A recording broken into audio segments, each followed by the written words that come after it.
Kaixo Igor, zelan daroa zu errekuperazioa, zelan zauz? Hobetzen zoiaz? Bai, ondo nago, egia esan pixka nekatuta, ebakuntza bain dela gutxi izan zen, baina, pixkanaka hoberuntz noa. Da, etxean egotea gogorraiten zaite asko aspertzen naiz, eta egunako soluzioak iten die egia esan. Ja, normala da.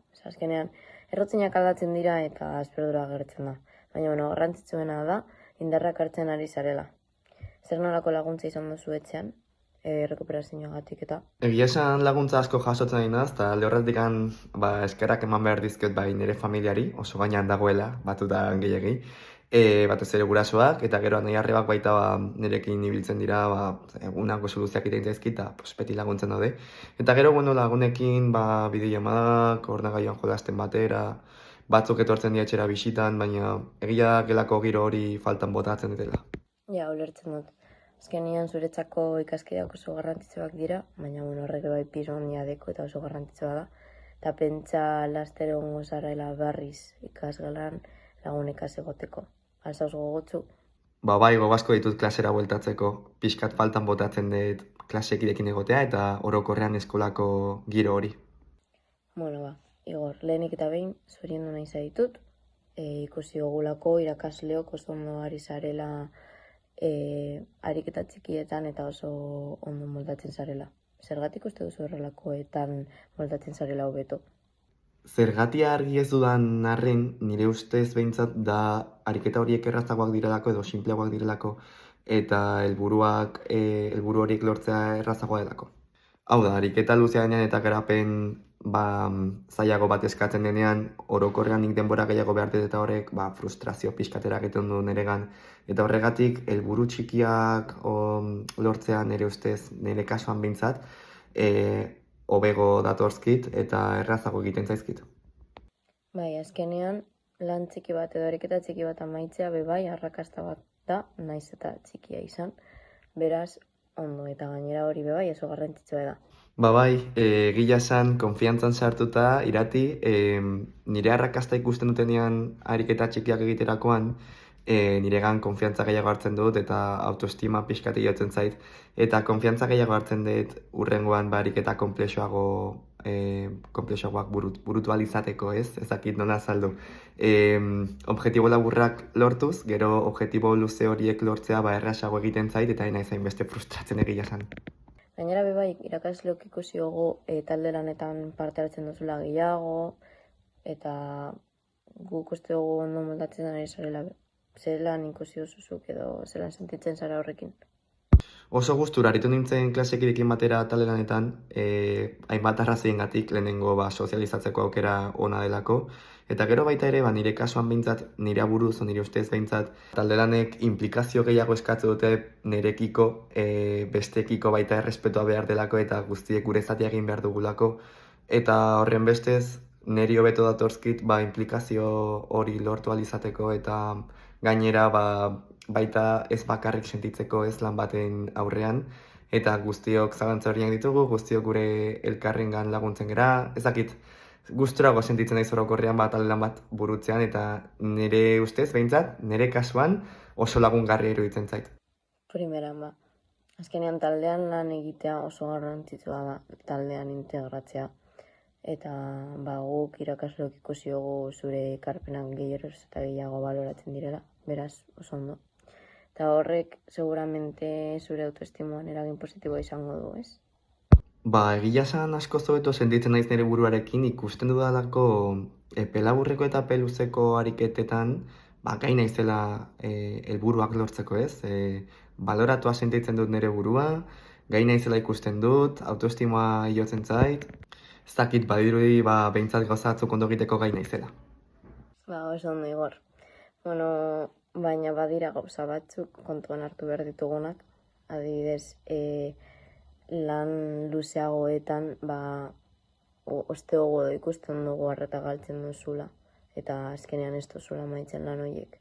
Zergatik uste duzu pasaiatzula hori. Konfiantzan sartuta egia esan gertatzen zaiena da hasieran gustura hasten izela, baina segituan zailtasun baten aurrean deskonektatu egiten dut, aspertu egiten naiz eta egia beste klasekidak zirikatzen hasten naizela, adibidez, borrago mazatiak botatzen edo nirekin hitz egiteko edo dena delakoa ze ikuste deten ez ezin dela ariketa hori egin, besteen atentzia deitu nahi dut askotan. Hau da, ariketa ondo egin dezakedan aldi guztitan oso ondo sentitzen naiz, baina ezin dudanean frustrazioa oso handia da eta ez dakit oso ondo nola manejatu egora hori egia zen. Ja, normala da frustrazioa edo nekatzea. Baina ikusi dugu irakasleok horrek eragin negatibo bat izan dezakela. Bai zure autoestimuan, bai eta klaseko giroan ere. Gogaratzen duzu azken aldian borra goma botatzen hasi zinela. Bai, badakit ez dela egokia izan, baina ezakit aspertu egiten naiz, frustratu egiten naiz, eta askotan hori da nire frustrazioa bideratzeko modu bakarra klase barruan. Ja, normala da frustratzea edo nekatzea, baina azkenean emozio horiek bebai kudeatu behar direz. Zer okurritzen jatzu horretarako? Zehazki zein teknika alko genituzkera klase barruan giroa pixkatu betzeko ez dakidan arren, nire aburuz behintzat, nire kasuan hobeago etorko litzaidake ukitzea tartetxo bat, bai klase hasieran edo bai ariketen artean, denbora bat ukitzeko pentsatzeko ondo zer egin. Askotan pasatzen zaidana da besteekiko konparatzen naizela, besteko oso azkar bukatzen dutela eta horrek frustrazioa areagotzen duela niregan. Orduan atxeden txikiak hartu eta gero baita ere taldean lan egitea, niri horrek asko laguntzen dit. Bale, proposatzen dizut hurrengoa. Estrategia batzuk erabiliko ditugu aste hauetan, ea zelan ikusten duzun. Lehenengo lan luzeak lan txikietan banatuko ditugu. Orduan, lan txiki bat amaitzen duzunean, arrakasta edo lorpen txiki bat bezala ikusiko zu eta horrezkero lan osoa amaituko zu, baino tarteka. Zelan ikusten duzu? Primeran, iruditzen zait, enuen inoiz pentsatu horrelakorik egitea, baina ziurrenik asko lagunduko dit, hasi que klasera bueltatu bezain laizter, teknika guzti hauek saiatuko gara aplikatzen eta horrela saiatuko naiz baita beste klasekideak ez oztopatzen eta dena hoberuntz joan dadila lagunduko du guztionek. Eta gero bigarrenik bebai, igual 10 minutuz egon alzara kontzentratuta eta gero geldialdi txiki bat inaldozu, adibidez minutu bat. Horrela igual arreta hobeto mantenduko zu eta ez zara nekatuko hainbeste, ez? Azkenean tartetxo bat hartuz, niri asko lagunduko diazue klase barruan, ze ikusten dut askotan besteak berehala hasten direla lanean edo berehala bukatzen dutela eta nik behar dudana denbora pixkat gehiago. Gain naiz besteek bezain ondo egiteko edo horrela uste dut, baina denbora tarte txiki bat gehiago beharko nukenik. Bale, eta azkenik zure emozioak kudeatu behar ditugu eta niretzako hori oso garrantzitsua da. Eta horretarako egin aldozuz arnazketa sakonak edo geldialdeak edo simplemente idatziz edo adieraziz zure emozioak eta zure sentimenduak. Edo niri esan, baina nik uste dut hori oso lagungarria izan daitekeela. Enuen inoiz probatu horrelako teknikarik, baina klase barruan probatu ditzazkegu teknika berriak dena hoberuntz joateko, hasi que nire aldetikan prest.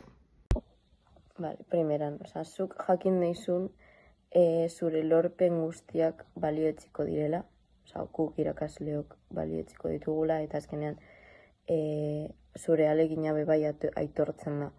Beraz, aste hauetan zehar hausnartuko dugu zelan moldatzen garen, eta zelan zauzen teknika edo estrategia berri hauegaz. Esaten nazun guztia gustatzen zait, egia sainoain gogo gehiago ditut klasera bueltatzeko eta guztia probatu ahal izateko han egon behar dutez eta ikusteko dena hoberuntzuan edez, baina egia esan esperantzan diakat asko lasaitu deazu egora honekin eta esaten nazun guztia probatuko dugu. Ni ziur nago, hobekuntzak ikusiko dituzula eta gainera guk ez dugu eskatzen perfektua izatea eta ahalegin duz bakarrik bebaizuk emaitzak ikusiko dituzu eta hori niretzako garrantzitsuena da.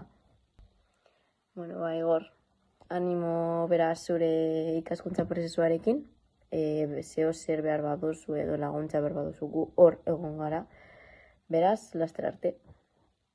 Bueno, mila esker denagatikan, benetan asko eskertzen dut zure implikazioa eta espero dut klasera bueltatu bezain laizter, teknika guzti hauek martxan jartzea eta klaseko giroa eta baita nire helburu horiek edo lortu izatea. Eta klaseko giro hori asko zobetzea.